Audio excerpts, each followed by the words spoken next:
Fighting games are for everyone, but not every fighting game is for everyone. This is a very simple premise that I'm sure we all understand, but recently I was teaching some friends Tekken who had never really played a fighting game, and it creeped into my head again. Fighting games, much like shooters, MOBAs, fucking racing games, any genre really, have differences from game to game that will make it supply its own separate experience. That's why the phrase, "I can't get into fighting games," normally isn't accurate. It's actually the games that I tried didn't really give me what I wanted. They pick up a game, lose 10 games in a row, and stop playing because they didn't really understand what was going on. It made them feel dumb. It's not that these people are dumb, it's that they've been given the advice, pick whatever, and then when they pick up Guilty Gear, whatever the fuck the old version's called, where the player base is all 3+ year veterans and there's no guiding resources, they're still expected to go, "I'm learning." This is of course hyperbole, after all, nobody in the West is even playing that game. They're not learning, they're getting annoyed and building a negative idea of fighting games in their head. They need to feel a sense of accomplishment early so that they can continue to have a goal to work towards, with a positive feeling established already to carry them through the lack of understanding. You know how in like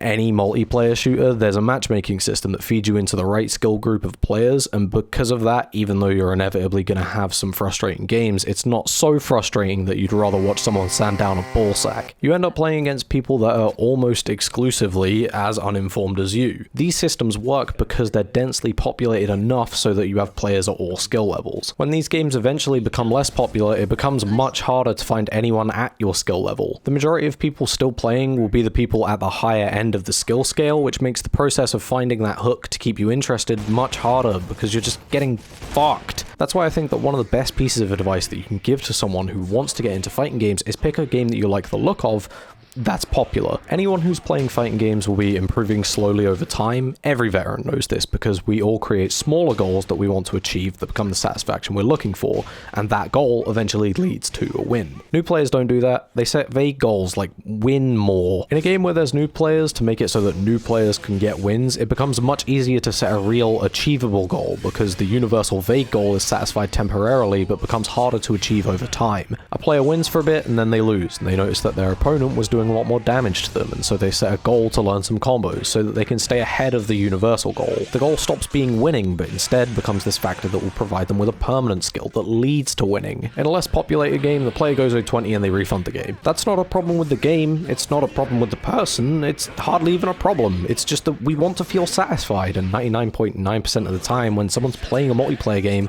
it's because they want to feel a sense of victory. If they didn't, they'd go play fucking Undertale, some tower defense bullshit, I don't know. This is especially true for people that don't have friends to play with, not because they're lonely, but because getting 7 other people to drop £20 on a fighting game that only one person is interested in isn't really a choice. Also because they're lonely, but that's besides the point here. Playing poorly in a game that's £20 already feels like a bit of a kick in the balls, and I think that if you're looking at the list of content that you don't have and other people might have, contributes to the feeling of, I've gotten in a bit too late, which is something that someone told me in relation to Tekken. They wish they'd gotten into it when the learning curve wasn't so steep, because they had more people to learn it along with. Now, that's not necessarily true in relation to Tekken. Thankfully, the low ranks in Tekken are actually really well populated because of, at the time of writing, XQC and a couple of other streamers have been playing it, but that doesn't really mean that it doesn't feel like it. When you're going into a game that's 3 years deep, everything's going to feel like a steeper mountain than it actually is, because you're naturally going to be thinking, well, everyone else is knowing what the fuck is going on, and I don't. That's why I'd probably also recommend trying to pick something new if you're new to fighting games, just because otherwise you're going to feel like everyone else knows what's going on and you don't,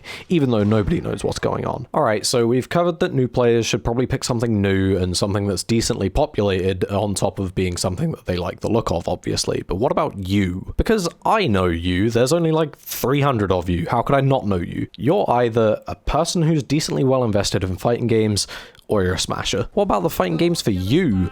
Or more likely, what fighting games aren't for you? You see, once you're knee-deep into fighting game culture, you'll probably be down to play basically anything. Now, not to gatekeep, but I don't necessarily mean, yeah, I like fighting games, I've played Street Fighter and Mortal Kombat. I mean more so, the Steam sale happened, and now I have to wade through fucking hentai fighting games to play Counter-Strike. But just because you're knee-deep into it doesn't mean that you'll like it.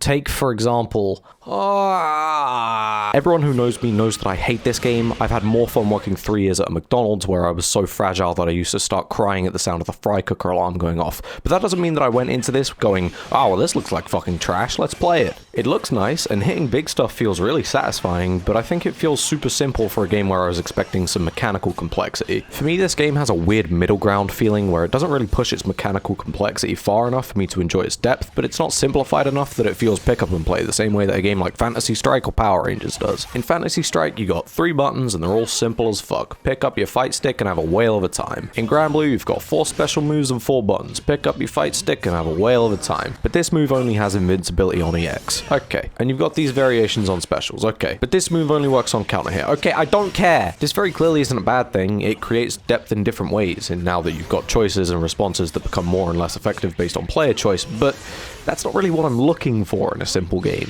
I want to make a read and be a fucking wiener and stroke my ego to a simple game. Power Rangers makes me feel powerful, and Phantasy Strike makes me feel like I could really do basic math if I put my mind to it. Granblue just makes me feel dumb. It's a strange middle ground where it supplies a level of mechanical complexity that just doesn't really appeal. This naturally shifts over time, I think. Like now, if you give me a game that has a bajillion choices, let's fucking go. But if you give me a game that's got 15 moves and you need to find the way that they all intertwine, it just doesn't really hit me right. But then if you give me a game like Phantasy Strike, I'll learn to play it with my feet. This wouldn't be such a problem if I could find a character that I was really enamored with, but none of them hooked me. Take, for example, Season 1 Tekken. I played King, I played for about 10 hours, and then I dropped Tekken. Did I have fun? Yes, but I didn't really get that hook. I wasn't eager to get home and play some motherfucking Tekken. That was up until I watched some tournaments and played some Shaheen for about 20 hours, and then I dropped it again. I was still having fun, but it's just not what I was looking for. Then, at the start of Season 2, I came back and I picked up Heihachi on a whim. I think it was because I wanted to play a character that I didn't really see a lot, and well, Heihachi was the hook, the moves, the character, the child abuse. The rules of 3 is hard. I love it. And not much changed about the game. It's still Tekken, but I felt like I found the hook. And just because you like one part of a character doesn't mean that you'll like the rest of it. Like, I love Blanka Balls and all these normals, but I don't like the rest of his kit. It just doesn't feel right, and same goes for Faust. Randomized items and bombs, let's fucking go! But I don't like this and this and this. These are characters I like, but they've got deal breakers for me, and if these were the only characters that I liked, I'd have ended up dropping these games a long time ago. But what if you were to combine the best 2 bits of these characters? You'd have this absolute unit. And this lad right here carried me to liking the rest of the game. You need the hook, but what supplies the hook isn't exactly clear and isn't always dictated by the game itself. It's a personal preference. If the game that you want to play doesn't have a character that you can vibe with, it becomes impossible to engage with it. And so it becomes another thing to consider when sticking to a game. I think that's why a lot of games that we would consider really good but don't have a huge amount of options often get overlooked. Them's Fighting Herds is great, but unless you like these 6 characters, there's not a huge amount for you to do in this game because, well, your method of interaction is the character, and if you don't like the characters, it's all done. But that's probably not what you were thinking the moment that you saw this game. If you've never seen this game, you were probably thinking, what the fuck is this, ponies? And actually, it's a variety of animals. But this aesthetic might have put you off, and it put me off initially too, but I moved past it and I think it's pretty good. It's certainly not a mainstay game for me. I've got more issues with the defensive options than the visuals, but I'll give it a good honest try, and I can solidly say that whilst I don't think that it's something I'll play often, it's a good laugh and I'll pick it up from time to time. Which makes me pretty disappointed that people won't try games like this and Skullgirls purely based on the fact that they look this way. I mean, people shit all over Marvel Infinite before they even got their foot in the door because it looked like a KFC bag filled with sick, but I mean, I understand it. I've had a game recommended to me quite a few times that I just can't bring myself to play. Now, because I've been known to play anime fighters from time to time, it doesn't surprise me that people might think that I might like this game, but I can't get past the character select in Arcana Heart. Acnea Heart. Aracana Heart. I don't give a fuck, however the fuck you pronounce it. It's just so weird, man. This shit makes me feel uncomfortable. I don't like it. Get it away from me. I don't want to know the mechanics. I never will know the mechanic. This shit's weird. Well, in Guilty Gear, would you have a problem if every character was Mei? Yes. It's kind of a deal breaker, kind of like how Mortal Kombat is for quite a lot of people, myself kind of included. I don't do broken bones well. It makes me feel a little bit numb in the limbs. Call me a pussy, but it's true. If the aesthetics don't give you the itch, or more likely make you want to call the police, it's something that gets between you and the game. Same goes for the amount of time that you have. have to invest. This one isn't necessarily connected to the game's complexity, but it's more so tied to your level of understanding of the genre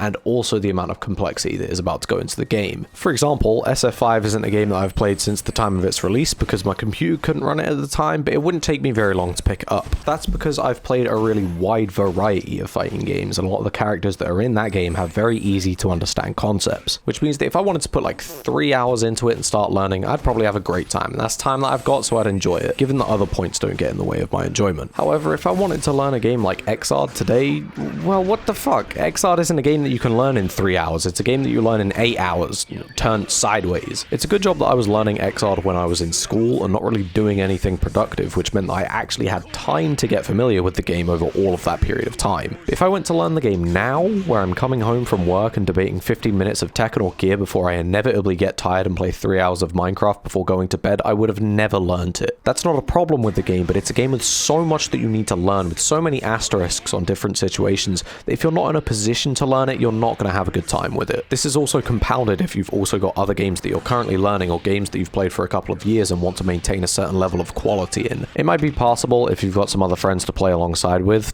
Oh yeah, that's another point. The people that you play with can be a massive deal breaker. If all your friends were jumping off a cliff into a pool of SNK heroines, would you jump too? No, you're a respectable member of society, but you'd consider taking the plunge with them. A good crowd can make it so that you want to play a game even more than the game itself, I'd say. For example, in Third Strike, I honestly couldn't give that big a fuck. I'd play it once a year on a whim, put it down 30 minutes later. That was until I entered a side tournament at a local and found out that everyone was sick as fuck. These boys are great and make it so that even if it's not my first choice of a game to play, 3S is on my mind a lot more than it would normally be. I know that for many people that even if they aren't thinking about it, it's something that will dictate what they want to play. Like take for example the amount of people that actively want to play Tekken at the moment. Since there's no tournaments and this exists, I've seen the Tekken community hit a morale low. I've felt it too. Hell, I was planning on becoming a Tekken content creator until the League fighting game comes out, and look at me now, all I do is shill Guilty Gear, Street Fighter 4 and talk about things no one really cares about. And these are just the things that come to mind for me. Like, some people might not want to play a game that's deep and interesting and appeals to them because nobody runs offline tournaments for it anymore. Fuck, I've got to stop using Guilty Gear as my example game.